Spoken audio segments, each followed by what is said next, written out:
Ең дәмді лағман жегіңіз келсе, видеоның соңына дейін көріңіз. Ең алдымен қазанға майымызды құйып, етімізді қызартып қуырып аламыз.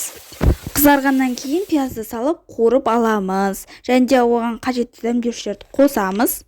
Және де біраз қасық томат пастасын қосып, жақсылап араластырып қуырып аламыз. Содан соң үстіне су құйып, 20 минуттай баяу отта қайнатамыз.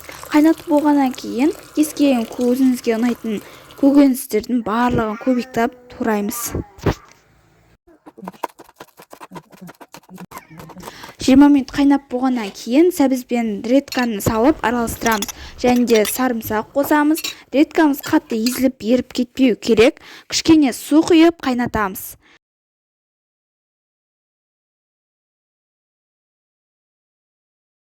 Одан соң капуста мен аскөктерімізді де қосып қайнатамыз.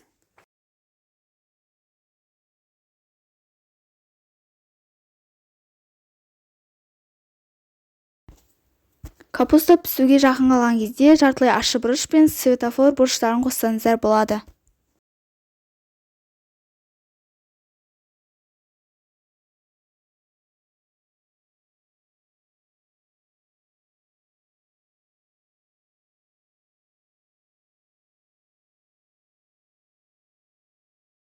Және кішкене соевый соус құямыз.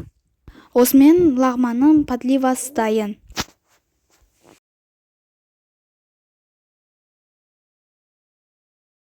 Лағман кеспесін пісіру үшін қайнап тұрған суға тұз қосып, кемидің дайын кеспесін осылай пісіріп аламыз.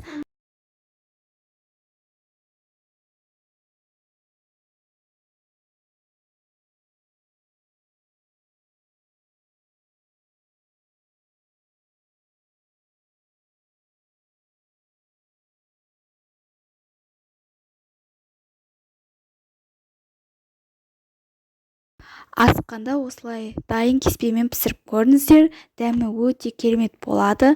Видео рецепт ұнаса, лайк басып, каналыма тіркеліп кетіңіздер.